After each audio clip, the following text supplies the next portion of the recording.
نحمده ونصلي على رسوله الكريم اما بعد فاعوذ بالله من الشيطان الرجيم بسم الله الرحمن الرحيم رب اشرح لي صدري ويسر لي امري واحلل عقدة من لساني يفقهوا قولي. الحديث الرابع والثلاثون من رأى منكم منكرا فليغيره بيده. عن ابي سعيد الخدري رضي الله عنه قال سمعت رسول الله صلى الله عليه وسلم يقول من رأى منكم منكرا فليغيره بيده فإن لم يستطع فبلسانه فإن لم يستطع فبقلبه وذلك أضعف الإيمان. رواه مسلم. ابو سعید خدری رضی اللہ عنہ سے روایت ہے، وہ فرماتے ہیں کہ میں نے رسول اللہ صلی اللہ علیہ وسلم کو یہ فرماتے ہوئے سنا ہے کہ تم میں سے جو شخص کوئی برائی دیکھے تو اسے ہاتھ سے روک دے، اگر ہاتھ سے بدلنے کی طاقت نہیں رکھتا تو زبان سے روکے، اور اگر زبان سے بھی نہیں روک سکتا تو دل سے اسے برا سمجھے، اور یہ ایمان کا سب سے کمزور درجہ ہے. اب اس کا لفظی ترجمہ دیکھیے. ان ابی سعید، ابو سعید جو کنیت ہے، الخدری، خدری ان کی نسبت، رضی اللہ عنہ، اللہ ان سے راضی ہو جائے، قالا وہ کہتے ہیں، سمعت میں نے سنا ہے، رسول اللہ صلی اللہ علیہ وسلم، رسول اللہ صلی اللہ علیہ وسلم سے، یقول آپ فرماتے تھے، من جو کوئی، رآ دیکھے، منکم تم میں سے، منکرن کوئی منکر، کوئی برائی، منکر کا لفظی معنی ہے جس چیز کا انکار کیا جائے، ناٹ ایکسیپٹیبل، فلیغیرہ پس چاہیے کہ وہ تبدیل کر دے اس کو، یعنی اسے روک دے. فإن لم يستطع پھر اگر وہ استطاعت نہ رکھتا ہو، ایسا نہ کر سکتا ہو، فبلسانہ تو اپنی زبان کے ساتھ اسے روکے. فإن لم يستطع پھر اگر وہ نہیں استطاعت رکھتا، فبقلبہ تو اپنے دل کے ساتھ. وذالک اور یہ اضعف الایمان ایمان کا سب سے کمزور درجہ ہے، سب سے کمزور ایمان ہے. اب آپ میرے پیچھے ریپیٹ کیجئے. عن ابی سعید الخدری رضی اللہ عنہ قال سمعت رسول اللہ صلی اللہ علیہ وسلم یقول من رأى منکم منکرا فلیغیرہ بیدہ فإن لم یستطع فبلسانہ فإن لم یستطع فبقلبہ وذالک اضعف الایمان. اب اس حدیث کو عربی میں سنیے اور فگر آؤٹ کیجئے کہ کیا بولا جا رہا ہے. النهي عن المنكر من الإيمان. ایمان کے بارے میں عام طور پر ہم یہ سمجھتے ہیں کہ شاید وہ چند الفاظ کے زبان سے دہرا دینے یا پھر دل میں اس کا یقین کر لینے کا نام ہے، جبکہ ہمارا دین ہمیں یہ بتاتا ہے کہ ایمان کا تعلق دل سے بھی ہے، زبان سے بھی ہے، اور پھر عمل سے بھی ہے. ایمان جبھی مکمل ہوتا ہے جب یہ تینوں شرائط پوری ہوتی، جب دل، زبان، ہاتھ، یہ سارے جوارے جو ہیں یہ ایک ہی جگہ پر ہوتے ہیں یا ایک ہی اسٹیٹ میں ہوتے ہیں، کہ جو زبان کہے وہ دل بھی یقین کر رہا ہو، اور جس کا دل یقین کرے پھر انسان کے ایکشن میں بھی وہی چیز ہو. اور اگر ان کے درمیان کنٹراڈکشن پائی جاتی ہے تو یہ چیز ایمان کے لیے نقصان دہ ہوتی ہے. تو حدیث کیا کہتی ہے کہ اگر کوئی مومن کسی برائی کو دیکھتا ہے تو اسے اس پر خاموش ہو کے بیٹھ نہیں جانا چاہیے، بلکہ اس کے خلاف کوئی ایکشن لینا چاہیے. ایکشن obviously ہاتھ سے لیا جائے گا. مثلاً آپ دیکھتے ہیں کوئی چیز کسی غلط جگہ رکھی ہوئی ہے اور لوگوں کو اس سے تکلیف ہو رہی ہے، لوگ اس سے اٹک رہے ہیں، گر رہے ہیں، سلپ ہو رہے ہیں، کچھ بھی ان کو نقصان پہنچ رہا ہے، تو آپ کا ایمان اس بات کا تقاضا کرتا ہے کہ آپ آگے بڑھیں اور اس تکلیف دہ چیز کو راستے سے ہٹا دیں. الا یہ کہ کسی ایسے مقصد کے لیے وہاں رکھی گئی ہے جو آپ کو معلوم نہیں اور آپ اس کو اپنی مرضی سے نہیں ہٹا دیں گے بلکہ جس نے رکھی ہے اس سے پوچھ کے ہٹائیں گے. کئی دفعہ تو نا لوگ اپنے کو سامان رکھ دیتے ہیں کسی ایسی جگہ پر جہاں پہلے کوئی رش نہیں ہوتا، پھر تھوڑی دیر کے بعد بہت لوگ آ جاتے ہیں، تو اس وقت وہاں سے اس کا ہٹانا لازم ہو جاتا ہے. اب اگر آپ مالک کی مرضی کے بغیر ہی اٹھا کے کہیں سے کہیں رکھ دیں گے تو کیا ہوگا؟ تو مشکل پیدا ہو جائے گی. لیکن ان جنرل برائی کو برائی سمجھتے ہوئے کہیں بھی جہاں برائی ہوتی ہے وہ برائی دوسروں کے لیے تکلیف دہ ہوتی ہے، نقصان دہ ہوتی ہے، ان کی دنیا کے لیے، ان کی آخرت کے لیے. تو مومن کا فرض کیا بنتا ہے کہ وہ دوسروں سے تکلیف کو دور کرے. یعنی منکر دراصل کیا چیز ہے؟ وہ چیز جو کرنے والے کو بھی نقصان دے رہی ہے اور جو اس کے آس پاس کے لوگ ہیں وہ بھی اس سے نقصان اٹھا رہے ہیں.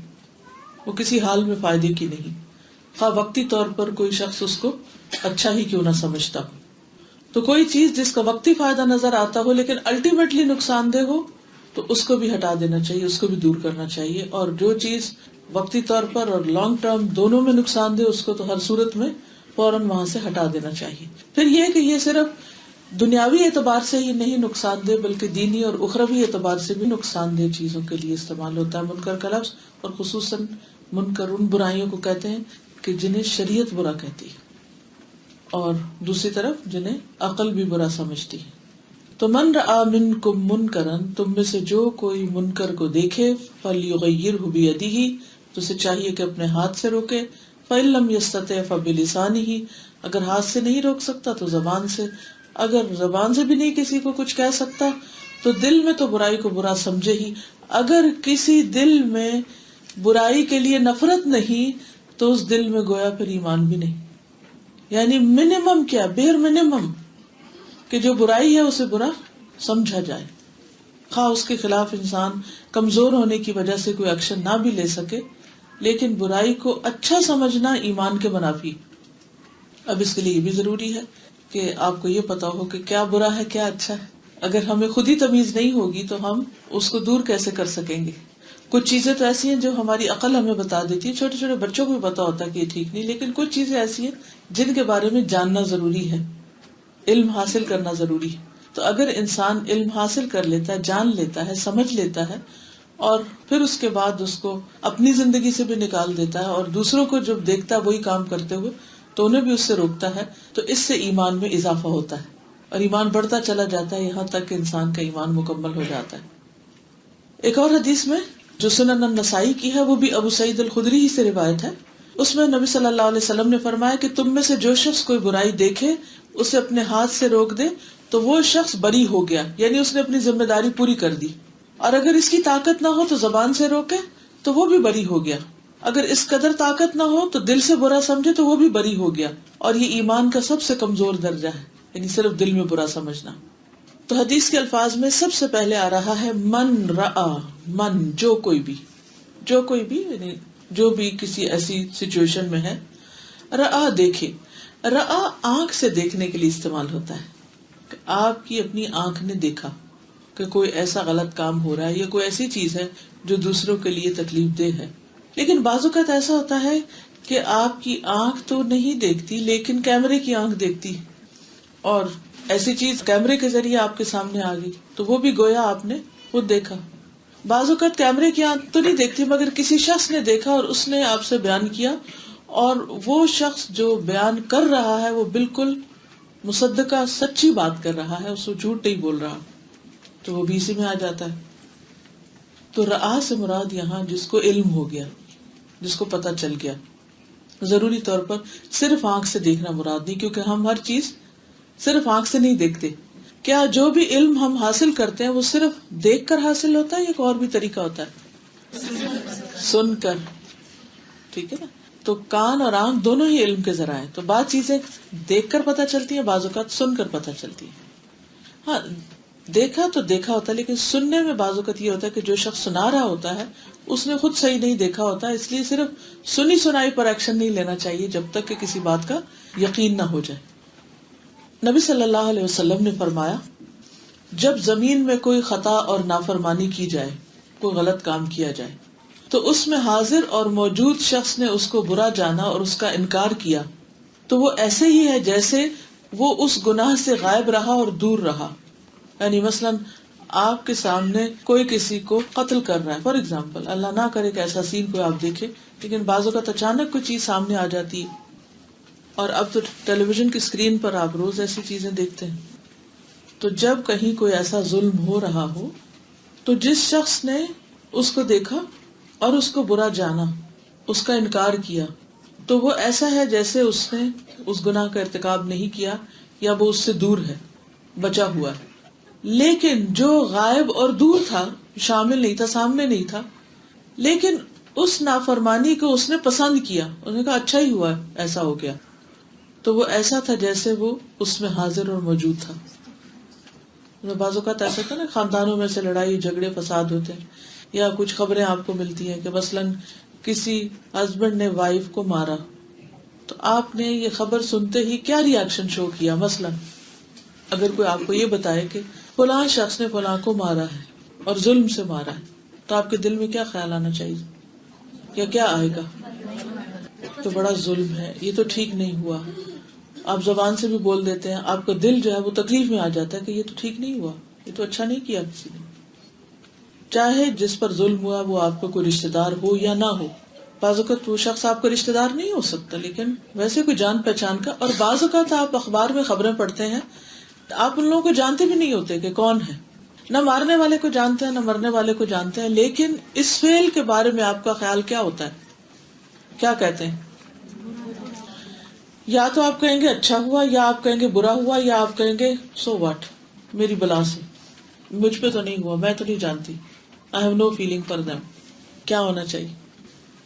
اچھا ہوا تو کوئی نہیں کہے گا، کوئی بھی عقل مند. برا ہوا، عقل مند جو ہوگا یا جس کے اندر احساس اور شعور ہوگا وہ تو کہے گا. لیکن ہمیں کیا، جو بھی ہوا.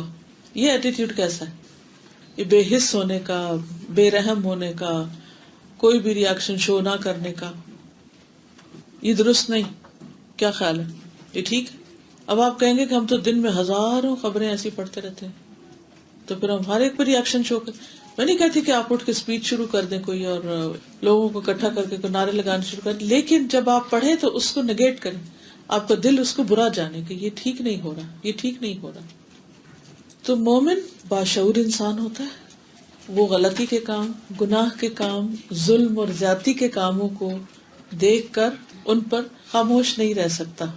وہ ان کے بارے میں اپنے دل کی تکلیف کا اظہار ضرور کرتا ہے، وہ اس کو اپروو نہیں کرتا، برائی کو، غلطی کو، ناپسندیدہ عمل کو اپروو نہیں کرتا. یہی دراصل ہم سے اسلام یہ چاہتا ہے. تو خواہ آپ دور ہوں کسی برائی سے، لیکن اگر آپ نے اپنے آپ کو بری کر لیا اس سے کہ میں اس کو اپروو نہیں کرتی، تو آپ اس میں شامل نہیں. لیکن اگر آپ دور ہیں، مثلاً آپ یہاں بیٹھے اور آپ کو یہ پتہ چلتا ہے کہ آپ کے بھائی نے مثلا بیک ہوم آپ کی بھابھی کو طلاق دے دی، اور آپ کو معلوم ہے کہ آپ کے بھائی کا غصہ بہت سخت ہے اور زیادتی کرتا ہے اس پر، لیکن چونکہ وہ آپ کا خون کا رشتہ ہے تو آپ اس کے سیکشن پر خاموشی اختیار کر لیتی ہیں اور ایک مظلوم لڑکی کے ساتھ کوئی ہمدردی ظاہر نہیں کرتی کیونکہ وہ آپ کی خونی رشتہ دار نہیں ہے. تو اس کے بارے میں کیا خیال ہے؟ عموماً گھروں میں، خاندانوں میں ایسے ہو رہا ہوتا ہے نا. ہماری آنکھیں دیکھتی ہیں، ہمارے کان سنتے ہیں، اور ہم حقیقت کو جانتے بھی ہیں، اور ہمیں پتہ بھی ہوتا ہے کہ کون کس پر زیادتی کر رہا ہے. لیکن اس کے باوجود ہم نہ ظالم کو روکتے ہیں، نہ اس پر اپنا کوئی کنسرن شو کرتے ہیں، اور نہ ہی مظلوم کے ساتھ کوئی ہمدردی کرتے ہیں. تو یہ رویہ درست نہیں. ٹھیک ہے، آپ وہاں موجود نہیں، آپ کسی کو جب کوئی ظلم کر رہا تو ہاتھ سے پکڑ کے روک نہیں سکتے، آپ زبان سے بھی کچھ نہیں کہہ سکتے، کیونکہ آپ کو ڈر لگتا ہے کہ اگر آپ نے کچھ بھی بات کہی تو اس سے تو اور زیادہ فساد پھیل جائے گا. تو کم سے کم ایمان کا درجہ کیا ہے کہ آپ اسے ایکسپٹ نہیں کریں کہ یہ تو بہت زیادتی ہے. اور پھر جو ہی آپ کے پاس تھوڑی سی بھی ہمت ہو، کوئی کچھ بھی طاقت ہو، کوئی بھی ایسی چیز ہو، تو آپ فوراً کیا کریں، آپ اس کے اوپر جو ایکشن لے سکتے ہیں لیں. کیونکہ ہمیشہ حالات ایک جیسے نہیں رہتے. کبھی آپ بہت کانفیڈنٹ فیل کرتے ہیں کسی معاملے میں، اور کسی معاملے میں آپ کانفیڈنٹ نہیں ہوتے. تو اس لیے جس انسان کا بھی ضمیر زندہ ہوگا وہ لازمی طور پر برائی سے روکے گا، زبان سے یا ہاتھ سے یا ایٹ لیسٹ دل سے. اب اس میں آ جاتی ہیں کہ خاندانوں کے اندر پائی جانے والی بری رسمیں جو آپ کو پتہ ہے کہ سراسر اسلام کے خلاف ہیں. مثلاً اگر کوئی فوت ہو جاتا ہے تو لوگ زور زور سے چیخنا چلانا شروع کر دیتے ہیں، رونا دھونا، بعض لوگ بال نوچتے ہیں، بعض اوقات لوگ کپڑے پھاڑ لیتے ہیں، کھاتے پیتے نہیں ہیں، اللہ سبحانہ تعالیٰ کے خلاف شکوے شکایتیں کرنے لگتے ہیں. ایسا ہی ایک موقع آیا کہ جب حضرت جعفر شہید ہوئے، نبی صلی اللہ علیہ وسلم کے جو چچا زاد بھائی تھے. تو حضرت عائشہ کہتی ہے کہ جب زید بن حارثہ، جعفر بن ابی طالب اور عبداللہ بن رواحہ کی شہادت کی خبر آئی. اب آپ دیکھیں، زید بن حارثہ آپ کے منہ بولے بیٹے تھے، جعفر بن ابی طالب آپ کے چچا کے بیٹے تھے، اور اسی طرح ایک اور بہت نیئر ڈیئر صحابی عبداللہ بن رواحہ تھے. تو یہ ایک جنگ میں ایک کے بعد ایک سب شہید ہو گئے. کتنا بڑا دکھ اور صدمہ اور غم آپ کو ہو سکتا ہے. جب آپ کو یہ خبر آئی تو آپ زمین پر بیٹھ گئے، یعنی دکھ کے مارے، اور آپ پر غم کے آثار نظر آ رہے تھے. حضرت عائشہ کہتی ہیں کہ میں دروازے کے سوراخ سے دیکھ رہی تھی کہ ایک آدمی آیا اور اس نے کہا، اے اللہ کے رسول صلی اللہ علیہ وسلم، جعفر کے گھر کی عورتیں رو رہی ہیں، یعنی کہ چیخ چلا رہی ہیں. عام رونا تو منع نہیں ہے، آنکھوں سے آنسو آنا یا دکھ کا اظہار کرنا. آپ نے فرمایا جاؤ انہیں منع کر دو. وہ شخص گیا اور منع کیا، لیکن وہ باز نہیں آئی. وہ واپس آیا اور کہا کہ وہ میری بات نہیں مانتی. آپ نے پھر منع کرنے کا حکم دیا کہ جاؤ دوبارہ جا کے کہو. وہ پھر آیا، کہنے لگا اللہ کی قسم وہ تو مانتی نہیں، ہم پہ غالب آ گئی. تو حضرت عائشہ کہتی ہیں کہ رسول اللہ صلی اللہ علیہ وسلم نے غصے سے فرمایا پھر ان کا منہ مٹی سے بھر دو، یعنی پھر روکو ان کو جس طرح بھی روئی. لیکن محاورتاً کہا کہ اگر وہ زبان سے نہیں باز آتی تو پھر کوئی اور طریقہ اختیار کرو، مگر یہ انتہائی غلط چیز ہے. حضرت عائشہ کہتی ہیں میں نے اس سے کہا اللہ تمہاری ناک خاک آلود کرے، تم نہ تو وہ کر سکتے ہو کہ انہیں روک سکو اور نہ ہی رسول اللہ کا پیچھا چھوڑتے ہو صلی اللہ علیہ وسلم. یعنی ادھر کی شکایت ادھر، ادھر کی ادھر، ادھر کی ادھر، یعنی نہ تو تم ادھر کچھ کر سکتے تھے نہ تم ادھر سے جان چھوڑ رہے ہو، جاؤ اپنا کام کرو. تو کچھ لوگ ایسے ہوتے ہیں کہ وہ صرف جا کے شکایتیں لگاتے ہیں، وہ خود کچھ نہیں کرتے. تو یہ طریقہ بھی ٹھیک نہیں، اور عمومی طور پر لوگ یہی کر رہے ہوتے ہیں. لیکن یہاں یہ چیز دیکھنے کی ہے کہ نبی صلی اللہ علیہ وسلم نے جس وقت دیکھا آپ انتہائی غم میں بھی تھے، انتہائی پریشانی میں تھے، لیکن اس وقت بھی جب آپ کو موقع ملا ایک برائی کو دور کرنے کا یا اس سے روکنے کا تو آپ نے اپنا غم ایک طرف رکھا اور نہی عن المنکر فوراً کیا. پھر اسی طرح نبی صلی اللہ علیہ وسلم کے بعد صحابہ کا طرز عمل ہم دیکھتے ہیں. یحییٰ ابن یعمر کہتے ہیں کہ جس شخص نے سب سے پہلے تقدیر کے مسئلے میں گفتگو کی وہ بصرہ کا معبد جہنی تھا، معبد نام ہے. تو کہتے ہیں کہ میں اور میرے ایک ساتھی حج یا عمرے کے ارادے سے چلے تو ہم نے کہا کاش ہماری کسی صحابی سے ملاقات ہو جائے، کیونکہ تابعین کا دور تھا ابھی، جس سے ہم ان لوگوں کے بارے میں پوچھ سکیں جو کچھ یہ کہہ رہے ہیں، یعنی جو تقدیر کے بارے میں بات کرتے ہیں، بیسیکلی انکار کرتے ہیں، تقدیر کو نہیں مانتے. تو کہتے ہیں کہ اللہ کا کرنا ایسا ہوا کہ ہمیں عبداللہ بن عمر جو تھے، حضرت عمر بن خطاب کے بیٹے، وہ مسجد میں داخل ہوتے ہوئے مل گئے. تو میں نے اور میرے ساتھی نے انہیں اپنے بیچ میں کر لیا، ایک ادھر آ گیا اور ایک ادھر آ گیا. اور میں نے سوچا کہ میرا ساتھی شاید مجھے بات کرنے دے گا، لیکن اس نے مجھ سے پہلے بات شروع کر دی اور کہا ابو عبد الرحمن، ہمارے علاقے میں کچھ ایسے لوگ آئے ہیں جو قرآن کی تلاوت کرتے ہیں، علم کی بڑی باریکیاں نکالتے ہیں، بڑا غور و فکر کرتے ہیں، لیکن ان کا عقیدہ یہ ہے کہ تقدیر کچھ بھی نہیں، تقدیر کو نہیں مانتے، اور سارے معاملات ایسے خود بخود ہوتے چلے جاتے ہیں. تو ابن عمر نے فرمایا کہ جب تم ان سے ملو تو بتا دینا کہ میں ان سے بری ذمہ ہوں اور وہ مجھ سے بری، یعنی میرا اور ان کا کوئی تعلق نہیں آپس میں. کیونکہ تقدیر پر ایمان ہمارے ایمان کا ایک پارٹ ہے، ایک جز ہے، ایک حصہ ہے. تو تقدیر کا انکار کرنے سے انسان کے ایمان میں خلل واقع ہو جاتا ہے، انسان کا ایمان باقی نہیں رہتا. کیونکہ ہم کہتے ہیں نا آمنت باللہ و ملائکتی و کتبی و رسلہ والقدر خیرہ و شرہ من اللہ تعالی، اچھی اور بری تقدیر اللہ ہی کی طرف سے. تو اس اسٹیٹمنٹ کو ایز اٹ از ماننا ضروری ہے. اگر کوئی یہ کہے کہ نہیں جی تقدیر وقدیر کچھ نہیں، انسان اپنی تقدیر خود بناتا ہے، تو یہ عقیدہ درست نہیں. اللہ سبحانہ تعالیٰ نے بنائی، لیکن کیا بنایا، کیسے کیا، اس کی تفصیل تو اللہ تعالیٰ کو ہی پتا ہے. لیکن تقدیر کے بارے میں اگر کوئی آپ سے بحث کرنے لگے تو ایک تو یہ کہ بحث کرنے سے منع کیا گیا، دوسرا یہ ہے کہ دس از سیکرٹ آف اللہ، یہ اللہ کا علم ہے، اللہ کا راز ہے جس پر اللہ تعالیٰ نے کسی کو مطلع نہیں کیا، کسی کو وہ بتایا نہیں. تو جو چیز ایک راز ہے، میں اور آپ اس راز کو کیسے حل کر سکتے ہیں، کہاں سے اس کا علم حاصل کر سکتے ہیں؟ قرآن مجید میں بہت سی باتیں کلیئرلی ہمیں بتا دی گئی، اور کچھ باتیں ایسی ہیں کہ جو ہمیں نہیں بتائی گئی. تو جو باتیں بتائی نہیں گئی ان کا کیا اللہ کے رسول صلی اللہ علیہ وسلم کے علاوہ کوئی اور سورس ہے کہ ہم وہاں سے جا کے پتہ کر لیں؟ کوئی بھی نہیں. اس لیے جو بتایا گیا قرآن و سنت میں آمنا و صدقنا، ہم اس پر ایمان لائے، ہم اس کی تصدیق کرتے ہیں. لیکن جس کا ہمیں نہیں بتایا گیا، ہم دن رات بھی بیٹھ کے اس پہ بحثیں کرتے رہیں تو ہم کسی نتیجے پہ نہیں پہنچیں گے. ایسے میں ہم نے جب یہ کہہ دیا یؤمنون بالغیب کہ وہ غیب پر ایمان لاتے ہیں، تو تقدیر also belongs to غیب. It's secret of Allah, غیب of Allah which we don't know. تو منکر کا مطلب سمجھ آ گیا، کیونکہ یہ ہمارے فرائض میں سے ہے منکر کو دور کرنا اور معروف کا حکم دینا. تو منکر اس کو کہتے ہیں جس سے اللہ اور اس کے رسول نے منع کیا ہو، جس کا انکار کیا ہو، اور عقل بھی اس کو برا سمجھتی.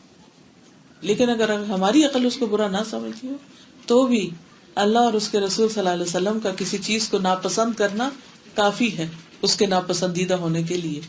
کیونکہ بہت ساری چیزیں ایسی ہوتی ہیں کہ جو اللہ سبحانہ وتعالیٰ نے منع کر رکھی ہیں، نبی صلی اللہ علیہ وسلم نے ناپسندیدہ قرار دی، لیکن بہت سے لوگ ان کو بڑی خوشی سے کر رہے ہوتے ہیں. تو اس معاملے میں لوگوں کی عقل یا لوگوں کی رائے کو نہیں لیا جائے گا، بلکہ اللہ سبحانہ وتعالیٰ کے حکم کو لیا جائے گا. پھر یہاں پر کیا بتایا گیا کہ جب کوئی تم برائی دیکھو تو اپنے ہاتھ سے درست کرو. اللہ تعالیٰ نے انسان کو فطرت پر پیدا کیا ہے، اور ہم میں سے ہر شخص اس دنیا کو اچھا دیکھنا چاہتا ہے. یعنی کوئی شخص بظاہر کتنا بھی برا ہو لیکن اس کے اندر خیر کا کوئی نہ کوئی پہلو ضرور موجود ہوتا ہے. اللہ نے دنیا کو اصلاح پر پیدا کیا، بگاڑ پہ پیدا نہیں کیا. لیکن جب کوئی بگاڑ آنے لگتا ہے تو اللہ تعالیٰ نے ایسے ذرائع پیدا کر دیے کہ وہ بگاڑ کو دور کریں. مثلاً ہمارے جسم کے اندر کیا کوئی ایسا نظام موجود ہے کہ وہ اپنی اصلاح خود ہی کرتا رہے، الا یہ کہ اس پر بہت زیادتی ہو جائے اور وہ خود کام نہ کر سکے؟ Immune system. امیون سسٹم کیا ہوتا ہے، کیا کرتا ہے؟ وہ دفاع کرتا ہے نا، دفاعی نظام اس کو کہتے ہیں. یہ کس نے بنایا ہے؟ امیون سسٹم کیا کرتا ہے باڈی میں؟ جب ہمارے جسم میں کوئی ایسی چیز داخل ہو جاتی ہے جو ہماری باڈی کو ہارم کر سکتی ہے تو اللہ سبحانہ وتعالیٰ نے اندر ہی فائٹرز رکھے ہوئے ہیں، وہ اس کے پیچھے پڑ جاتے ہیں اور اس کو باہر کر دیتے ہیں یا اس کو کھا جاتے ہیں، مار دیتے ہیں، جو بھی کرتے ہیں. تو اللہ تعالیٰ نے ساری کائنات کے اندر یہ نظام رکھا ہے. مثلا آپ دیکھیے کہ زمین کے اندر جب کوئی گندی چیز دبائی جاتی ہے تو کچھ عرصے کے بعد کیا ہوتا ہے؟ جیسے انسان کو دفن کیا جاتا ہے یا کوئی اور اسی طرح کباڑ قسم کی چیزیں، تو زمین کی مٹی کے اندر اللہ تعالیٰ نے ایسی صلاحیت رکھی ہے کہ وہ اس کو صاف کرتے کرتے کرتے کرتے کرتے اس میں اسیمیلیٹ کر دیتے. تو اسی طرح اور بھی بہت سی چیزوں میں آپ دیکھیے کہ مثلا درخت ہیں، درخت آکسیجن دیتے ہیں اور کاربن ڈائی آکسائڈ لے لیتے ہیں. تو یہ اصلاح کا ایک نظام ہے، وہ بھی یہی کام کر رہے ہیں. زمین کی مٹی یہ کام کر رہی. پانی کیا کام کرتا ہے؟ سمندر کے اندر جو جانور ہیں اور خود سمندر کے اندر جو نمک ہے، یہ ساری چیزیں ایک اصلاح کا کام کر رہی ہیں. ایک بیلنس اللہ تعالیٰ نے قائم کیا ہے. جنگل کے اندر مختلف طرح کے جانور پیدا کیے جو ایک دوسرے کی ضرورت ہے، اور ایک ایسا توازن قائم کیا ہے کہ کوئی ایک جانور بہت زیادہ پیدا نہیں ہو جاتا، اور یہ نہیں کہ پھر صرف ایک ہی قسم کے جانور جو ہے وہ جنگل میں نظر آئے. ہم نے دیکھا ہوگا کہ شیر بہت طاقتور ہے لیکن اس کی تعداد اتنی نہیں ہے جتنی اس کے مقابلے میں دوسرے جانوروں کی ہے. تو یہ اللہ تعالیٰ کا ایک نظام ہے کہ اس نے اس کائنات کے اندر اس طرح کا سسٹم رکھا ہے کہ یہ سروائیو کر سکے، قائم رہ سکے. سورۃ الرحمن میں آتا نا وَأَقِيمُوا الْوَزْنَ بِالْقِسْطِ وَلَا تُخْسِرُوا الْمِيزَانَ. تو اب ہونا کیا چاہیے کہ باقی سب تو اپنی اپنی جگہ کام کر رہے ہیں، لیکن انسانوں کو چونکہ اللہ نے عقل اور شعور دی تو اللہ نے ہم پر بھی لازم کیا ہے کہ جب ہم اپنے آس پاس کوئی گندی چیز دیکھیں، کوئی تکلیف دہ چیز دیکھیں، کوئی ناپسندیدہ چیز دیکھیں، کوئی غیر شرعی چیز دیکھیں تو اس کو روکنے کی، ختم کرنے کی کوشش کریں تاکہ دوسرے لوگوں کے لیے زندگی دوبھر نہ ہو، مشکل نہ ہو. اور اگر ہاتھ سے کر سکتے ہیں تو ہاتھ سے، ورنہ زبان سے.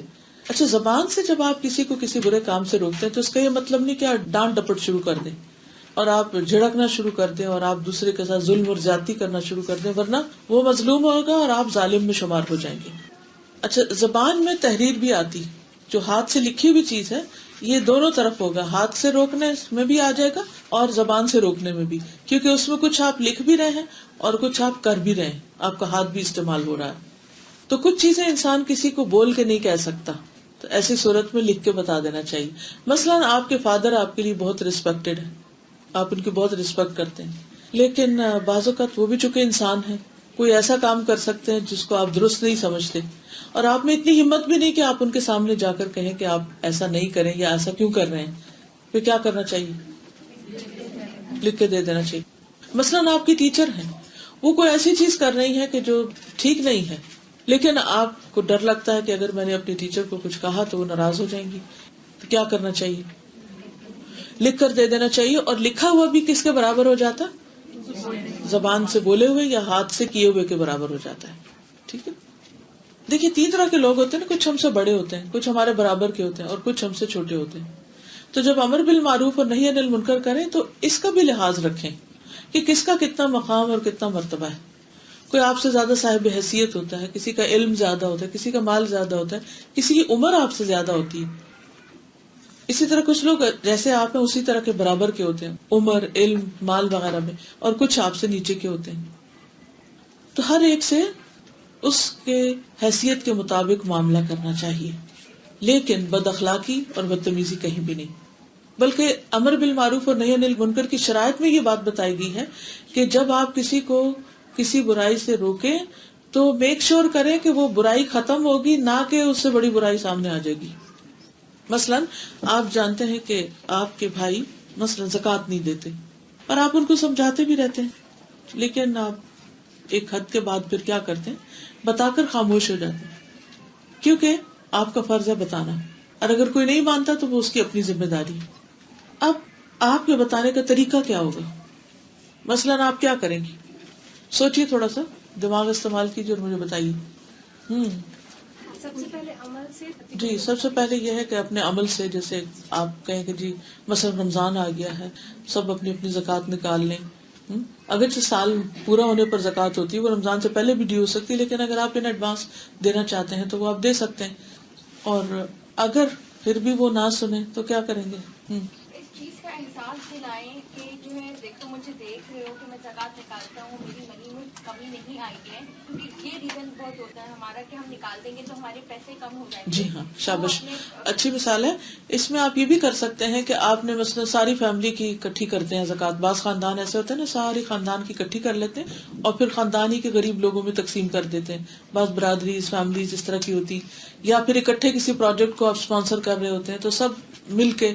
اب آپ کے سب بہن بھائیوں نے دے دی، خاندان پورے نے دے دی، تو ایک شخص نے نہیں دی، تو آپ نے پہلے تو بتایا سب نے دے دی ہے، آپ بھی ریمائنڈر دے دیں، زبانی دے دیں، لکھ کے بھیج دیں، جیسے بھی. اب اگر وہ نہیں دے رہا تو آپ اس سے پوچھ سکتے ہیں، خیریت کوئی مسئلہ ہے، میں آپ کی ہیلپ کر سکتی ہوں، کوئی مدد کروں، کوئی وجہ.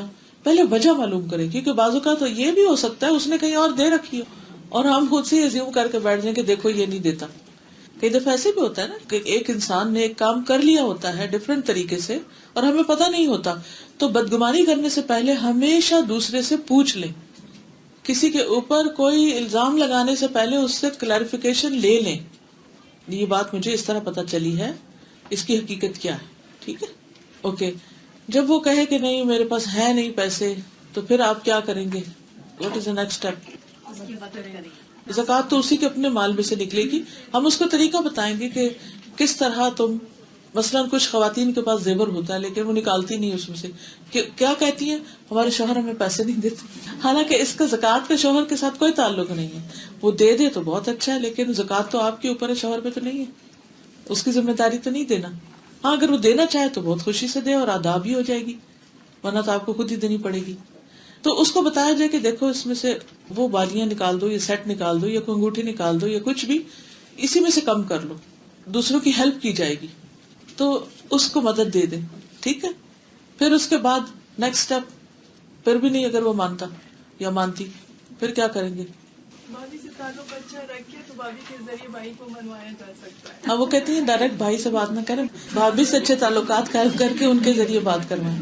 بہرحال یہ آپ کے اپنے صرف دماغ کھولنے کے لیے چند ایک سچویشن بتائی گئی تھی کہ بعض اوقات فرائض بھی ادا نہیں ہو رہے ہوتے. چلے زکوٰۃ تو سال میں ایک دفعہ مسئلہ آتا ہے، اگر گھر میں کوئی نماز نہیں پڑھ رہا پھر کیا کریں گے؟ بس یہ کہیں کہ پڑھو نماز، پڑھو نماز. جی خود تو ہم پڑھیں گے ہی اور وہ ہمیں پڑھتے ہوئے بھی دیکھتے ہیں، لیکن پھر بھی اگر کوئی نہیں سمجھے تو نماز کی اچھائیاں بتائیں گے. ٹھیک ہے، گڈ. ہاں دعا بھی کرنی چاہیے اور اس کے ساتھ ساتھ ان کی ہیلپ بھی کرنی چاہیے.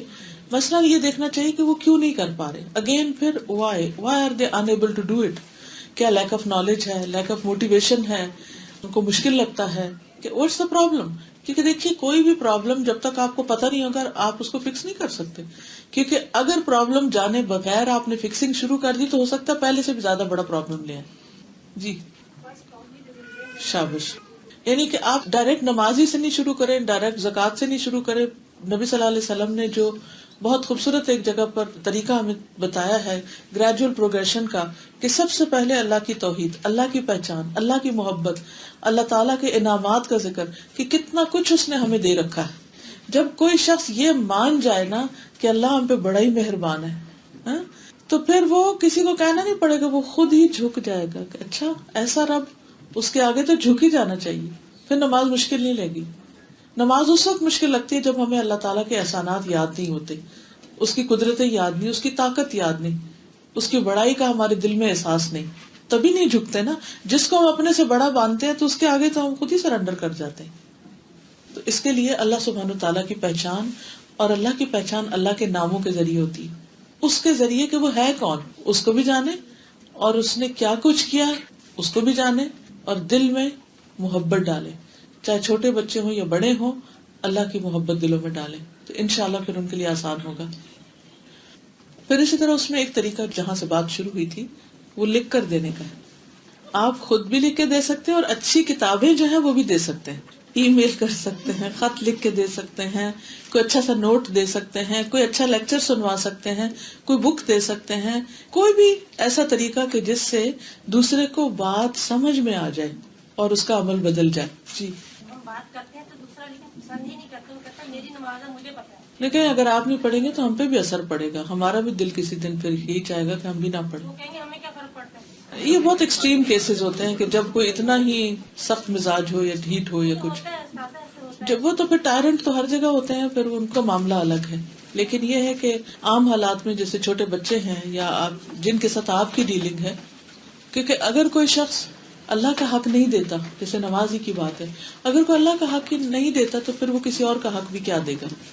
پھر اگر آپ نہیں روک سکتے, نہ آپ خط لکھ سکتے ہیں, نہ آپ سمجھا سکتے ہیں, نہ وہ آپ کی کیئر کرتے ہیں, وہ اتنے ڈھیٹ ہیں کہ کچھ بھی نہیں مانتے, تو پھر یہ ہے کہ دل میں اس ایکشن کو آپ برا سمجھتے رہیں کہ یہ غلط بات ہے, I don't agree with this, یہ نہیں ہونا چاہیے. لیکن یہ یاد رکھیے کہ دل سے صرف ناپسند کرنا جو ہے ایمان کا سب سے کمزور درجہ ہے.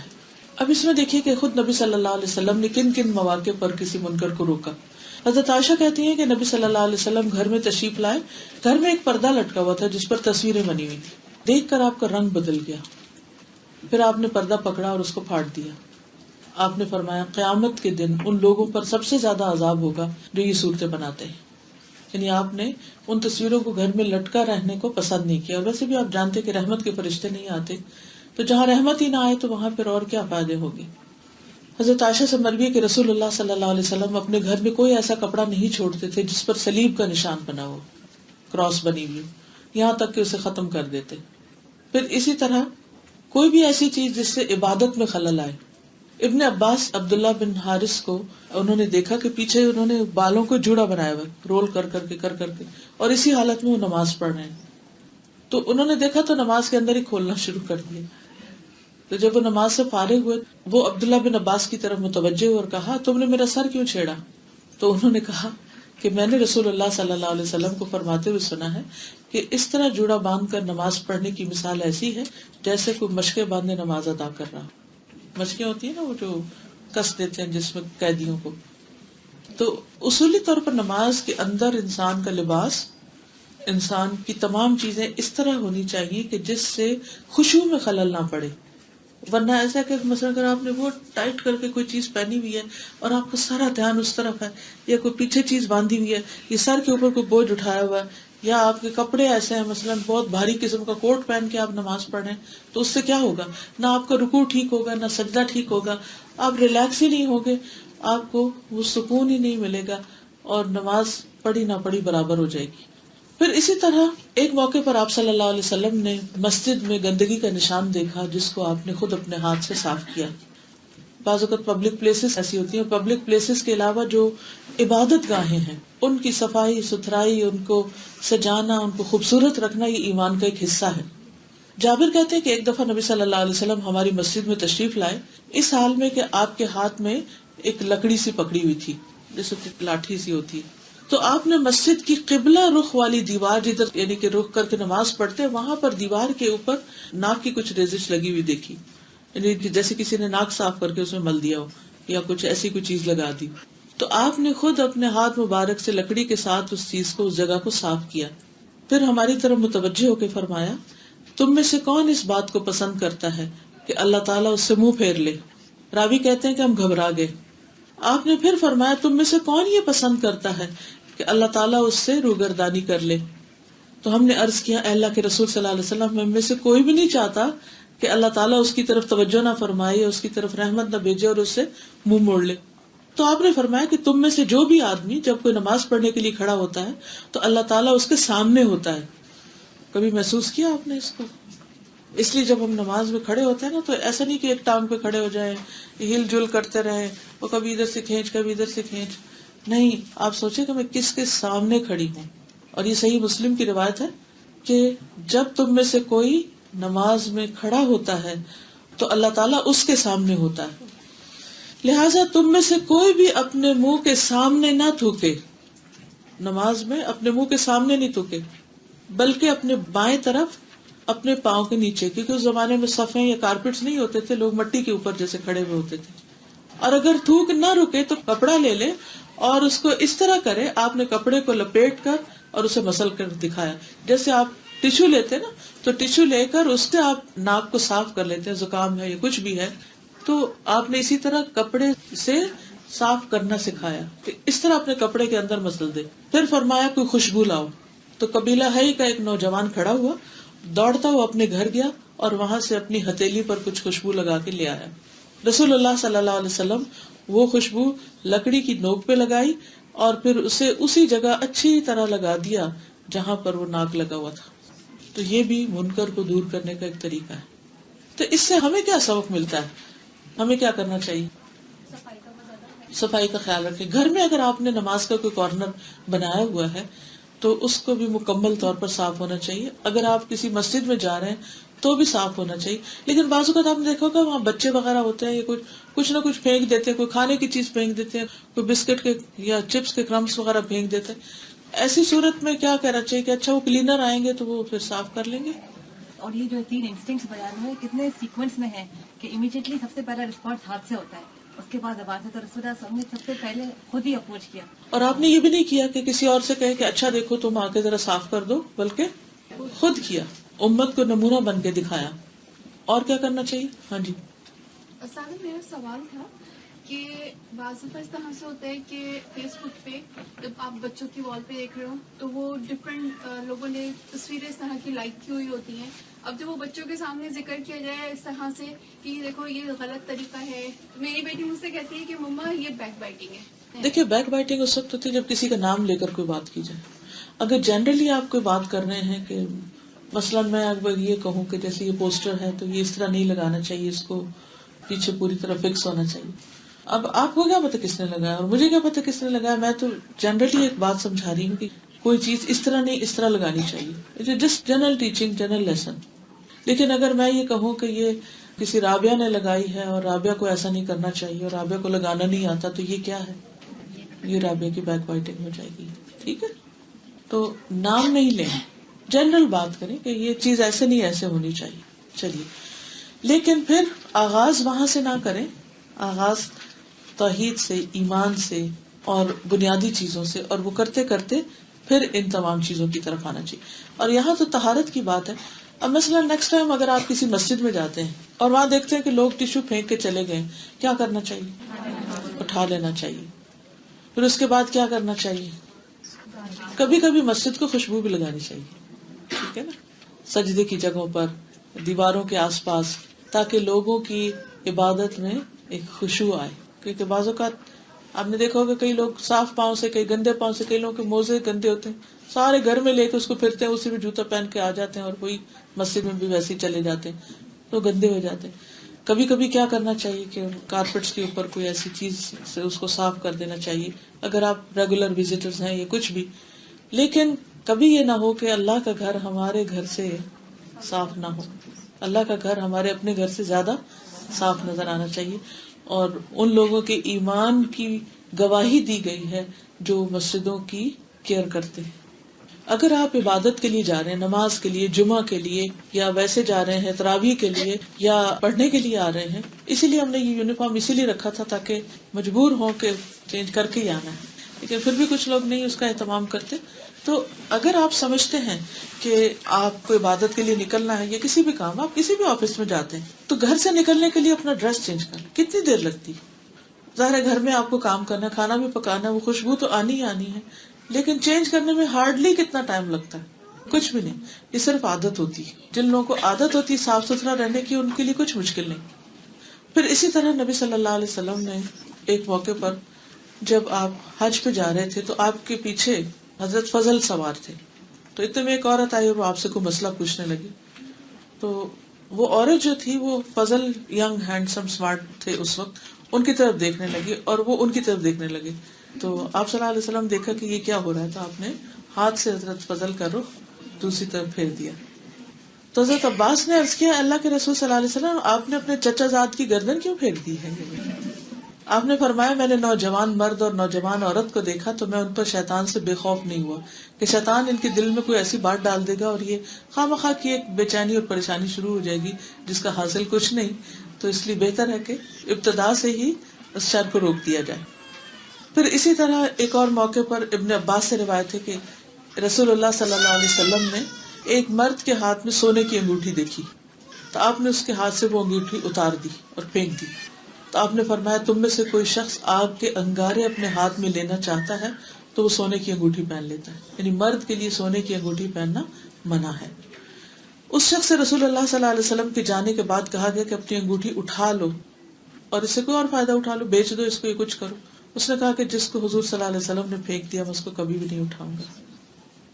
پھر اسی طرح یہ ہے کہ زبان سے کسی کو روکنا. ایک اور موقع پر نبی صلی اللہ علیہ وسلم نے کسی صحابی کے ہاتھ میں سونے کی انگوٹھی دیکھی تو آپ نے اپنا منہ ادھر کر لیا تو اس نے وہ اتار کر لوہے کی پہن لی. آپ نے فرمایا تو اس سے بھی بری، یہ تو اہل جہنم کا زیور ہے. تو اس پر اس نے چاندی کی انگوٹھی بنوا لی تو آپ نے اسے کچھ نہیں کہا. تو اس سے پتہ چلتا ہے کہ مرد چاندی پہن سکتے ہیں. اب آپ دیکھیے کہ عورتوں کو سونے کی اجازت ہے اور مردوں کے لیے سونا نہیں اور مردوں کے لیے چاندی. پھر بھی عورتیں خوش نہیں ہوتی، کہتی ہیں کہ نہیں ڈسکریمنیشن ہے، مردوں کو ہم پر زیادہ امپورٹنس دی جاتی ہے. اسی طرح بعض اوقات کسی کا ظاہری حال حلیہ اچھا نہیں ہوتا تو اس پر اس کو توجہ دلانا وہ بھی اس میں آتا ہے. مثلا خریم اسدی ایک شخص تھے تو ان کے بال کافی لمبے تھے. نبی صلی اللہ علیہ وسلم نے فرمایا خریم بہت اچھا آدمی ہے اگر اس کے بال اتنے لمبے نہ ہوتے اور تہبند ٹخنوں سے نیچے نہ لٹکا تھا. تو انہیں جب پتا چلا تو انہوں نے فوراً ہی اپنے بال نصف کانوں تک یعنی کہ یہاں تک اوپر تک کاٹ لیے اور اپنا تہبند نصف پنڈلی تک اٹھا لیا. میرے والد بتاتے کہ ایک مرتبہ میں معاویہ کے ساتھ گیا تھا تو ایک بزرگ نظر آئے جن کے بال کانوں سے اوپر اور تہبند بھی اسی طرح اوپر تھا. تو میں نے لوگوں سے پوچھا تو انہوں نے کہا کہ یہ وہی خریم اسدی ہے. یعنی اس کے بعد انہوں نے اپنا حلیہ ہمیشہ درست رکھا. اسی طرح جرہت کہتے ہیں، وہ اصحاب صفہ میں سے تھے کہ نبی صلی اللہ علیہ وسلم ہمارے بیچ میں بیٹھے ہوئے تھے اور میری ران ننگی ہو رہی تھی، یعنی کہ گھٹنوں سے اوپر والا حصہ جو ہے وہ ننگا ہو رہا تھا. تو آپ نے فرمایا کہ اب تمہیں نہیں پتا کہ یہ ران جو ہے یہ سطر ہے، یعنی اس کو چھپانا چاہیے. ان کو وہی بتا دیا اور انہوں نے اس کو چھپا. اچھا ایک اور بات یہ کہ نبی صلی اللہ علیہ وسلم کے منع کرنے کا انداز کتنا خوبصورت ہے. ان پچھلی 2 حدیثوں میں آپ بتائیے کہ کیا طریقہ اختیار کیا آپ نے، کیسے بتائی برائی، یعنی کسی کی غلطی کیسے بتائی. پہلے اچھائی کا ذکر کیا. آپ نے کہا خریم کتنے اچھے آدمی ہیں اگر یہ اپنے بال چھوٹے کر لیں. اگر آپ کو اپنے بچے کو کسی چیز سے روکنا ہو تو پہلے آپ کیا کریں گے؟ پازیٹیو اسٹور، اس کو انکریج کریں گے. میرا بیٹا کتنا اچھا لگے اگر یہ ایسا اور ایسا کر لے. لیکن ہم عام طور پر کتنا اچھا ہے تو کہتے ہی نہیں. اچھا بہن سے بات ابھی کیوں نہیں کہتے؟ ٹائم نہیں ہوتا. یہ تو بڑی زیادتی ہے. اگر بچوں کے لیے ٹائم نہیں تو پھر کس کے لیے ٹائم ہے؟ عادت ہی نہیں ہے، کیونکہ ہمیں کسی نے کبھی نہیں کہا تو ہمیں کہنا ہی نہیں آیا، ہمیں طریقہ ہی نہیں آیا. ایک اور بات یہ کہ ہمارا ایک فالس ازمپشن ہے کہ بچے سر چڑھ جائیں گے. ایسا کچھ بھی نہیں. بچے جو ہیں وہ سر نہیں چڑھیں گے، بلکہ اگر ان کو یہ پتا ہوگا کہ ہمارے ماں باپ ہمیں امپورٹینس دیتے ہیں، ہم سے پیار کرتے ہیں، ہمیں توجہ دیتے ہیں، تو وہ آپ کی بات اور آرام سے سنیں گے. بعض اوقات ہم صرف اپنا اوپینین دے رہے ہوتے ہیں بچے کو کہ مجھے یہ اچھا نہیں لگتا جب تم یہ کرتے، اور میں وہ پسند نہیں کرتی. اس کو سمجھ ہی نہیں آتی کہ ہمیں کیوں نہیں اچھا لگتا. وہ کہتے ہیں اچھا آپ تو پرانے خیال کے لوگ ہیں اس لیے آپ ایسی باتیں کرتے ہیں. تو یہ ان کی غلط فہمی دور کرنی چاہیے کہ یہ پرانے خیالات کی بات نہیں ہے، یہ اصل میں اس وجہ سے منع کیا جا رہا ہے. مثلا اگر آدھی رات کو آپ کا بیٹا گھر سے باہر جانا چاہتا ہے تو آپ کا طریقہ کیا ہوگا؟ کیسے روکیں گے آپ اس کو؟ یا وہ کسی ایسے دوست کے گھر جانا چاہتا ہے جہاں آپ کو پتا ہے کہ جانا ٹھیک نہیں، کیا کریں گے؟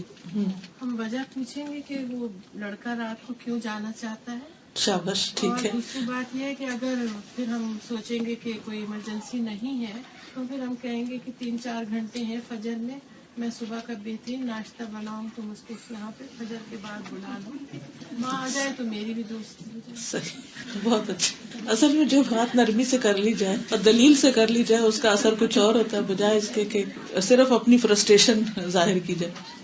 سازا اصل میں ہوتا یہی ہے کہ ہم بچوں کے سامنے اپنی فرسٹریشن بھی دور کرتے ہیں، اور دوسرا یہ کہ ہم ان سے جو بات کر رہے ہوتے ہیں وہ سم ٹائمز لاجک ہوتی ہے. ہاں، ہمارے logic پاس- نہیں ہوتی اس میں. ہمارے پاس خود نالج نہیں ہوتی. مجھے اپنا تجربہ ہے کہ پہلے میں اپنے بچوں سے کچھ بات کہتی تھی، ایسے دوستی نہ کرو اس طرح سے، تو میرے پاس لاجک نہیں ہوتی تھی. ایسا ہوتا تھا بس میں پسند نہیں کرتی، میری چوائس ہے. لیکن جب سے الحمدللہ قرآن پڑھنا شروع کیا، میں ان کے سامنے جب بات کرتی ہوں تو میں ان کو اس کا حوالہ دیتی ہوں، ایک لاجک ہوتی ہے اور اس بات کا الحمدللہ اثر بھی ہوتا ہے. بالکل، کیونکہ بعض اوقات ہمیں خود علم نہیں ہوتا اور ہم صرف یہ بتاتے کہ مجھے اچھا نہیں لگتا. تو بھائی آپ کو اچھا نہیں لگتا، ان کو اچھا لگتا ہے، ایک آپ کی پسند ہے ایک ان کی ہے، ہر ایک اپنی پسند کرنا چاہتا ہے، تو اس سے تو بات نہیں بنے گی نا. تو کامن گراؤنڈز پہ آئیں. اصل بات ہے کہ دوسرے کی انا نہ جگائیں، اس کا ضمیر جگائیں، کیونکہ ہو سکتا ہے اس کو خیال ہی نہ ہو کہ ماں اکیلی ہے اور بہن اکیلی ہے یا کچھ. بعض اوقات دوسرے کو تو پتہ ہی نہیں ہوتا کہ آپ کیا سوچ رہے ہیں یا آپ کی فیلنگ کیا ہے، تو اپنی فیلنگ بھی بتانی پڑتی اور دوسرا ریئلائز کر لیتا ہے. ہاں، وہ ایک کلاس میں لڑکا تھا، وہ مطلب بات نہیں سنتا تھا اور اتنی زور زور سے چوئنگم وہ چباتا تھا. ایک دن میں نے اس کو کلاس کے باہر بلایا اور میں نے کہا کہ میں یہ بات تمہیں کلاس میں سب کے سامنے بھی بتا سکتی تھی، لیکن مجھے اچھا نہیں لگ رہا تم کو کلاس میں بتانے کا. ہم سیرہ پڑھ رہے پروفیٹ صلی اللہ علیہ وسلم کی، تو ریسپیکٹ بھی کرنا چاہیے. تم چوئنگم تھوکو اور پھر تم آرام سے. اس دن سے وہ لڑکا ایسے بدلا کہ سب سے سینسیئر سامنے آ کے بیٹھنے لگا اور آرام سے وہ پوری باتیں سننے لگا. لیکن اس میں دو باتیں تھیں. ایک تو یہ کہ انہوں نے اس کو توجہ دی، احساس دلایا کہ آئی ریسپیکٹ یو، کہ میں تمہیں کلاس میں سب کے سامنے بھی کیسے. عموماً تو ہم یہی کرتے ہیں نا، ایک بچے نے غلطی کی اور باقی سب دیکھ رہے ہیں اور ماں ایک کو ایسا ڈانٹتی، بے عزتی کرتی ہے کہ وہ سارے اس پہ ہنستے ہیں. دیکھا نا تمہاری مزہ آیا تمہیں. تو اس سے کیا ہوتا ہے، وہ اور ڈھیٹ بنتا ہے، وہ اور پروو کرنا چاہتا ہے کہ مجھے کوئی اثر نہیں ہوا. تو یہ نہیں کرنا چاہیے. دوسری بات یہ ہے کہ انہوں نے ساتھ پروفٹ کا ذکر کیا کہ دیکھیں ان کا ادب کرنا چاہیے. اچھا، بچہ کیوں کر رہا تھا؟ ہو سکتا ہے اس کو احساس ہی نہ ہو کہ وہ کیا کر رہا ہے نا، وہ اپنے طور پہ وہ کوئی کھیل کھیل رہا ہوگا، کیونکہ بعض اوقات بچے چنگم کے ساتھ کھیل رہے ہوتے ہیں یا کچھ. تو ہمیشہ دوسرے کے بارے میں سوچنے سے، ہو سکتا ہے اس کو پتہ نہ ہو، بینیفٹ آف ڈاؤٹ دینا چاہیے. اس کو شاید پتہ نہیں ہے، تو بتانے کا احسن طریقہ کیا ہے وہ اختیار کر لیا. پھر اسی طرح یہ ہوتا ہے کہ بعض اوقات کوئی، یہ تو ہے نارمل کیسز ہیں، اس میں کوئی غضب نہیں، غصہ نہیں، کوئی ایسی چیز نہیں. لیکن کچھ جگہ ایسی ہوتی ہیں کہ جہاں پر کوئی ظلم ڈھا رہا ہوتا ہے، صریح کسی کو مار پیٹ رہا ہوتا ہے. مثلا آپ راستے میں جا رہے ہیں، کوئی ایک بندہ دوسرے کو مار رہا ہے، تو ہم خواتین تو خیر کچھ نہیں کر سکتے، لیکن عموماً یہ نہیں کہ اگر کوئی ایسی سچویشن دیکھتا ہے تو اس وقت آپ کو کچھ زیادہ اسٹرانگ ایکشن لینا پڑے گا کہ آپ بیچ میں جا کر لڑائی چڑھائیں یا کچھ کریں یا سمجھائیں، کوئی بھی طریقہ کریں. مثلاً ابو مسعود کہتے ہیں کہ میں اپنے غلام کو کوڑے سے مار رہا تھا، تو میں نے اپنے پیچھے سے ایک آواز سنی، ابو مسعود جان لو، اور میں غصے کی وجہ سے آواز کو پہچان نہیں سکا. لیکن جب وہ آواز میرے قریب سے آئی تو میں نے دیکھا کہ وہ رسول اللہ صلی اللہ علیہ وسلم تھے اور آپ فرما رہے تھے جان لو ابو مسعود جان لو. اتنا ہی سنا تھا کہ میں نے کوڑا ڈال دیا. تو آپ نے فرمایا یاد رکھو اللہ تم پر اس سے زیادہ قوت رکھتا ہے جتنی تم اس شخص پر رکھتے. وہ کہتے ہیں کہ اس کے بعد میں نے عرض کیا کہ میں آج کے بعد کبھی اس کو نہیں ماروں گا. تو انہوں نے یہ نہیں کہا کہ میں تمہاری خبر لیتا ہوں. کس سے ڈرایا؟ اللہ سے. تم ظلم کر رہے ہو، اللہ تم پہ زیادہ قادر ہے جتنی قدرت تمہیں اس پر ہے. پھر اسی طرح یہ ہے کہ اپنے مال میں بھی اللہ کی نافرمانی کا کام نہیں کرنا چاہیے. کوئی ایسی چیزیں خرید و فروخت یا ایسے کام جس میں بعض اوقات بچے ہوتے ہیں نا کہ ایسی چیزیں خریدنا چاہتے ہیں کہ جو ان کے لیے نقصان دہ ہیں، تو اس میں بھی آپ ان کو سمجھا سکتے ہیں کہ میں اپنے مال سے تمہیں یہ خرید کر اپنا گناہ اپنے ذمہ نہیں لینا چاہتی، میں اللہ کو کیا جواب دوں گی. اسی طرح کی بہت ساری چیزیں آپ دوسرے کے سوچ کو بیدار کر کے، ضمیر کو جگا کے اس سے ان کو روک سکتے ہیں. پھر اسی طرح بعض کام آپ خود نہیں کر سکتے، ممکن نہیں ہوتا، لیکن دوسروں کو مقرر کر سکتے ہیں. مثلاً آپ گھر میں 2 بچے چھوٹے بیٹھے ہیں تو آپ بڑے بچے کو کہتے ہیں تو تم دونوں کا خیال رکھنا، یہ آپس میں الجھ نہ پڑے، یا یہ ایسا نہ کر دے. اپوائنٹ کر دیتے ہیں کسی کو کلاس میں، کسی کو باہر. اس سے یہ ہے کہ آپ کا فرض ادا ہو جاتا ہے. حضرت علی کہتے ہیں کہ نبی صلی اللہ علیہ وسلم نے مجھ سے فرمایا کہ میں تمہیں ایک کام کے لیے بھیج رہا ہوں کہ تم کسی تصویر کو مٹائے بغیر نہ چھوڑنا اور کسی بلند قبر کو برابر کیے بغیر نہ چھوڑنا. یعنی جب مکہ فتح ہو تو اس کے بعد آپ نے ان کو یہ حکم دیا تھا. یعنی آپ خود نہیں گئے بلکہ حضرت علی رضی اللہ تعالیٰ عنہ کو اس پر اپوائنٹ کیا. پھر اسی طرح بعض اوقات انسان ناراضگی صرف دل میں رکھتا ہے اگر کوئی غلط کام کر رہا ہو، اور بعض اوقات اس کے چہرے پر بھی آتی ہے، تو اس میں کوئی حرج نہیں ہے. لیکن اس کا یہ مطلب نہیں کہ ہم اپنے پرسنل کسی گرج کی وجہ سے موڈ آف کر لیں اور دوسرے سے بات چیت چھوڑ دیں. اس کو اتنا ہی رہنا چاہیے جتنا اس غلطی کی حد تک کی بات ہے، باقی بول چال نہیں چھوڑنی چاہیے. بعض اوقات آپ بچوں کو پیار سے سمجھاتے ہیں، ڈانٹتے ہیں کسی بھی طرح، لیکن وہ سننے کو تیار نہیں ہوتے، تو اس کے بعد ایک سٹیج ایسی آتی ہے کہ آپ ان سے خفگی کا اظہار کرتے ہیں تاکہ وہ باز آ جائیں، پلٹ آئیں. تو ایسا کرنے میں بھی حرج نہیں ہے، ایسے کیا جانا چاہیے تاکہ دوسرا شخص نقصان سے بچ جائے. پھر اسی طرح بعض اوقات غصے کا اظہار کرنا، یعنی غصہ ویسے تو منع ہے لیکن حق کے لیے غصے کا اظہار بھی کیا جا سکتا ہے. حضرت ابو ہریرہ کہتے ہیں کہ رسول اللہ صلی اللہ علیہ وسلم ایک مرتبہ تشریف لائے تو ہم لوگ تقدیر کے بارے میں بحث مباحثہ کر رہے تھے. رسول اللہ صلی اللہ علیہ وسلم غصے میں آ گئے، یہاں تک کہ آپ کا چہرہ سرخ ہو گیا، ایسا جیسے آپ کے چہرے کے اوپر انار کے دانوں کا رس نچوڑ دیا گیا، یعنی اتنے لال ہو گئے آپ کے کان وغیرہ. پھر آپ نے فرمایا کیا تم لوگوں کو اس چیز کا حکم دیا گیا کہ ایسی باتیں کرو، ایسی گفتگو کرو؟ کیا میں اسی لیے بھیجا گیا ہوں؟ تم سے پہلی قومیں اسی مسئلے میں بحث مباحثہ کرنے کی وجہ سے ہلاک ہوئی. میں تم لوگوں کو قسم دیتا ہوں کہ اس مسئلے میں آئندہ بحث اور تکرار مت کرنا، یعنی تقدیر کے مسئلے میں بحث مت کرنا، ایک کے بعد ایک بار بار سوال کر کے اس کو مت چھیڑنا. پھر اسی طرح اگر کسی جگہ پر کوئی غلط کام ہو رہا ہے تو وہاں سے اٹھ جانا، وہاں سے چلے جانا، اس میں انٹرسٹ نہ لینا. ویسے ہم دیکھتے ہیں کہ کوئی 2 لوگ آپس میں کسی کی برائی شروع کر رہے ہیں، یا کوئی کسی پہ ناحق الزام تراشی کر رہا ہے، کوئی جھوٹ بول رہا ہے، کسی کی بےعزتی کر رہا ہے، کسی کے اوپر سلینڈرنگ کر رہا ہے. تو ایسے میں آپ اس مجلس کے اندر یہ سوچ کے اچھا میں دیکھو تو یہ کرتے کیا، نو، آپ وہاں سے اٹھ جائیں، اپنا انٹرسٹ شو نہ کریں. کیونکہ عموماً کیا ہوتا ہے کہ کوئی کہتا ہے نا اچھا تم پتا فلاں ایسا اور ایسا ہے، کہتے اچھا مجھے تو نہیں پتا، بتاؤ اور کیا، پھر اور کیا نا. تو دوسرا شخص پھر چاہے گھڑ کے جھوٹ ملا کے کچھ باتیں کرے تو وہ شروع کر دیتے. لیکن جب آپ یہ کہہ دیتے کہ مجھے تو کوئی شوق نہیں جاننے کا، تو دوسرے کو مزہ نہیں آتا، پھر وہ کسی کی بات آپ کو نہیں بتائے گا. تو یہ بھی منکر کو روکنے کا ایک طریقہ ہے کہ کوئی اگر غیبت کر رہا ہو، بیک بائٹنگ کر رہا ہو، کسی کو الزام تراشی دے رہا ہو، تو آپ اس میں انٹرسٹ شو نہ کریں. پھر اسی طرح دل سے جو برا جاننا ہے، یعنی وہ ہاتھ سے اور زبان سے ہو گیا، دل سے جو برا جاننا ہے اس کے بارے میں آتا ہے. ابو سعید خدری کہتے ہیں کہ رسول اللہ صلی اللہ علیہ وسلم ہمارے درمیان خطبے کے لیے کھڑے ہوئے اور خطبے کے دوران یہ فرمایا کہ جب کسی کو حق کا معلوم ہو، یعنی جو حق جانتا ہو، تو لوگوں کی ہیبت اس کو حق بیان کرنے سے نہ روکے. یعنی لوگوں سے ڈر کے وہ ایسا نہ کرے کہ حق بات دوسروں کے سامنے نہ کرے. وہ ہوتا ہے لا یخافون لومۃ لائم، اہل ایمان کی صفت قرآن مجید میں بتائی گئی کہ ملامت کرنے والوں کی ملامت سے وہ نہیں ڈرتے. اور اگر کوئی دل میں بھی برا نہ جانے کسی برائی کو، تو آپ نے فرمایا وہ شخص ہلاک ہوا جس کا دل نیکی کو نیکی اور برائی کو برائی نہ سمجھے. رسول اللہ صلی اللہ علیہ وسلم نے فرمایا جو کوئی ایسی قوم میں ہو جس میں اللہ کی نافرمانیاں ہو رہی ہوں اور وہ لوگ اس کو بدل سکتے ہوں، چینج لا سکتے ہوں، اس کے باوجود اصلاح نہ کریں، تو اللہ تعالیٰ ان سب کو ان کے مرنے سے پہلے عذاب دے گا. یعنی پھر ایسی جگہ پر اللہ کی رحمت نہیں رہتی، پھر عذاب کی شکل شروع ہو جاتی. تو اس سے پتہ چلتا ہے کہ ساری امت کے اوپر ایک ذمہ داری عائد ہوتی ہے. ہر ایک من رأى منکم، یعنی امت میں سے کوئی بھی جو برا دیکھتا ہے، اگر اس کے پاس کوئی اتھارٹی ہے، کوئی طاقت ہے، کوئی طریقہ ہے کہ جس سے وہ اس کو روک سکے تو اس کو ضرور کرنا چاہیے، ورنہ خود اس کے اوپر بھی مشکل آ سکتی ہے. وہ خود بھی اس کا شکار ہو سکتا ہے. اسی طرح یہاں ایک اور چیز بھی یاد رکھیے کہ بعض چیزیں اختلافی ہوتی ہیں، وہ منکر نہیں ہوتی، اختلافی ہوتی ہیں. یا کچھ چیزیں ہوتی ہیں ویری امپورٹنٹ، کچھ ہوتی ہیں لو پرائرٹی. مثلا اگر کوئی فرض نماز نہیں پڑھے تو اس پر تو آپ اس کو کہیں گے، لیکن اگر کوئی نفل نہیں پڑھتا تو کیا آپ اس کے پیچھے پڑ جائیں گے؟ کیا خیال ہے؟ فرض نماز تو نہیں ہے نا، فرض تو فرض ہے. کیا آپ اس کے بارے میں دل میں برا سمجھیں گے لیکن میں نے اس شخص کو کبھی نفل پڑھتے نہیں دیکھا، یہ کوئی اچھا آدمی نہیں، یہ نہیں سوچیں گے. کیوں؟ کیونکہ نفل ہے. اگر کوئی پڑھتا تو آپ اپریشیٹ کریں گے کہ ماشاءاللہ کتنا عبادت گزار ہے، لیکن اگر کوئی نہیں پڑھتا تو آپ اس کو منکر میں نہیں لائیں گے. پھر اسی طرح یہ ہے کہ دل میں برا جاننا یہ دل کا عمل ہے، ٹھیک ہے نا. اور دل جو ہے اس کے ایکشنز بھی ایکشنز شمار ہوتے ہیں. ایک تو ہاتھ پاؤں کے ایکشنز ہیں نا، اور ایک دل کے.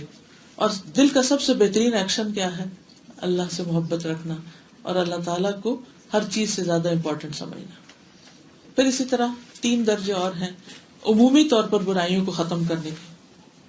نمبر 1 دعوت و تبلیغ، کہ انسان تبلیغ کا کام کرتا رہے، اصلاح کا کام کرتا رہے، جنرلی لوگوں کے اندر اویئرنیس کریٹ کرے، اچھی چیزیں بتائے اور برائی سے روکے. دوسرا یہ ہے کہ by order, law and order جو ہوتا ہے کسی بھی گورنمنٹ کے پاس، حکومت کے پاس یا کسی ادارے کے سربراہ کے پاس، تو وہ ایک جنرل اسٹیٹمنٹ یا حکم کے طور پر یہ کوئی قانون بنا کر لوگوں کو کسی برائی وغیرہ سے روک سکتا ہے. اور تیسرا یہ ہے کہ اس کو ایلیمینیٹ کرنا، اسے ختم کرنا. یہ ایسے ہی ہے کہ جیسے آپ دیکھیں مثال کے طور پر اگر کسی شخص کے جسم میں کوئی اب نارمل گروتھ ہو جاتی تو ڈاکٹر کا کیا فرض بنتا ہے؟ اس کو آپریٹ کرے. کیوں کرے؟ یہ ظلم نہیں، اس کا جسم کاٹ رہا ہے، اس کا خون بہا رہا ہے، اس کی چھان نکال رہا ہے. سولوشن ہے تاکہ اس کے باقی جسم جو ہے وہ چین پا جائے، وہ آرام پا جائے. تو اسی طرح اگر کسی کے اندر کوئی اخلاقی برائی ہے، دینی برائی ہے، کوئی نماز نہیں پڑھتا، یا روزہ نہیں رکھتا، یا زکوٰۃ نہیں دیتا، یا جھوٹ بولتا ہے، یا غیبت کرتا ہے، یا کوئی اور برے کام کرتا ہے، تو اس کو ایسے نہ چھوڑ دیں کیونکہ وہ اس کے لیے ہلاکت والی چیزیں ہیں، وہ پھنس جائے گا آخر میں جا کے. تو یہ آپ کی اس سے ہمدردی ہے کہ آپ اس کو اس سے باہر نکال رہے ہیں. اور یہ ہر مسلمان کا فرض ہے کہ اپنی اپنی استطاعت کے مطابق وہ اپنی ذمہ داری کو پورا کرے، اور یوں ہی کسی کو چھوڑ نہ دے کہ اچھا ٹھیک ہے کرے تاکہ یہ پھنسے کل کو. نہیں، مومن ایسا نہیں ہو سکتا جو خود غرض ہو، صرف اپنا سوچے اور دوسروں کے بارے میں پرواہ نہ کرے. مومن کو اپنی فکر بھی کرنی ہے اور اپنے آس پاس کے لوگوں کی بھی کرنی ہے. اللہ تعالیٰ ہمیں اس کی توفیق عطا فرمائے. آخر میں حدیث ایک دفعہ پھر سن لیجیے. النهي عن المنكر من الإيمان. فرمائیے. کیا بری تقدیر اچھے عمل سے اور دعا سے بدلی جاتی؟ جی، وہ تو حدیث میں آتا ہے نا کہ انسان جب دعا کرتا ہے تو دعا سے تقدیر بھی بدل جاتی، لیکن اس کا بدلنے والا بھی اللہ ہی ہے جو خود بنانے والا ہے. پھر وہ انسان کو آزما کے دیکھتا ہے کہ یہ کرتا کیا ہے، انسان خود کیا چاہتا ہے، لیکن اس کی اللہ ہی کے پاس ہے، کیونکہ غیب کے خزانے اللہ ہی کے پاس ہے. وَلِلَّهِ خَزَائِنُ السَّمَاوَاتِ وَالْأَرْضِ. تو ہم نہیں جانتے کہ وہاں وہ کیا مٹاتا ہے، کیا لکھتا ہے، کیسے کرتا ہے. یہ دنیا میں گتھی حل نہیں ہو سکتی. اس لیے جب تقدیر کے بارے میں کوئی چیز پریشان کرنے لگے تو آپ کہیں کہ رضیت باللہ ربا وبالاسلام دینا وبمحمد نبیا، کیونکہ یہ اللہ کا راز ہے اور اس نے یہ راز دیا نہیں کسی کو. تو پھر ہم کیا کر سکتے ہیں؟ ہمارے اوپر جو ذمہ داری ہے ہمیں اسی کو پورا کرنا چاہیے. اور وہ کیا ذمہ داری؟ ہم پر کیا ذمہ داری؟ کہ جو اللہ تعالیٰ ہم سے چاہتے ہیں ہم وہ کرتے رہیں. ٹھیک ہے، اس کی کیا دلیل ہے؟ کیا حرم میں نہیں جاتی عورتیں؟ مکہ میں، مدینہ میں، سعودی عرب کی ساری مسجدوں میں تقریباً، اور صرف سعودی عرب میں بہت سے اسلامی ملکوں میں بہت جگہوں پر جاتی ہیں. اب دیکھیے کہ عورت بازار بھی جاتی ہے، عورت جاب بھی کرتی ہے، عورت کہاں نہیں جاتی؟ کون سا فیلڈ ہے جہاں عورت نہیں جا رہی؟ ہر جگہ جا رہی. تو ہر جگہ آپ جائیں اور مسجد ہی نہ جائیں. اور خصوصاً آپ دیکھیے اس ملک میں آپ کو کہیں بھی اذان نہیں سنائی دیتی. گھر میں تو آپ کی اذان نہیں آتی، وہ تو آرٹیفیشل ہوتی ہے. تو کبھی آپ مسجد جائیں گے تو آپ کو اذان سنائی دے گی. تو اس صورت میں بالکل صحیح ہے. حدیث میں آتا ہے لا تمنعوا اماء اللہ مساجد اللہ، اللہ کی بندیوں کو مسجد جانے سے مت روکو، جانے دو. اور ساتھ ہی یہ بتایا دیا ان کے گھر ان کے لیے زیادہ بہتر ہے، یعنی گھر میں نماز زیادہ اچھی ہے. لیکن گھر میں اگر اذان ہی نہیں سنائی دیتی، یا جمعہ گھر میں نہیں ہو سکتا، یا تراویح کا گھر میں کوئی انتظام نہیں، تو ایسی صورتوں میں جب مسجد میں جانا گھر میں رہنے سے بہتر ہے تو اس وقت جانے میں حرج نہیں. ٹھیک ہے. سوال کرنا چاہتے ہیں اکثر کہ جیسے رمضان کے اندر ہم جب زکوٰۃ نکالتے ہیں اگر ہم رمضان سے پہلے نکالنا چاہیں تو اس کے ثواب کے اوپر کوئی نکالنے کو جب بھی نکالنا آپ کا فریضہ ادا ہو جائے گا، لیکن یہ بات تو ہے کہ رمضان کی اپنی برکت ہے، ہر چیز بڑھتی ہے، اس میں نیکیاں بھی بڑھتی ہیں. تو پھر انتظار کیا جائے رمضان کا؟ نہیں، رمضان کا انتظار نہیں کیا جائے، جب ڈیو ہو جائے آپ اس کو نکال دیں. ہاں، آپ اگلی زکوٰۃ جو ہے وہ رمضان سے پہلے اگلی کر لیں، پہلے نکال لیں. اللہ تعالیٰ ہمیں عمل کی توفیق عطا فرمائے جو کچھ بھی ہم نے پڑھا. سبحانک اللہم و بحمدک، اشہد ان لا الہ الا انت، استغفرک و اتوب الیک. السلام علیکم و رحمۃ اللہ وبرکاتہ.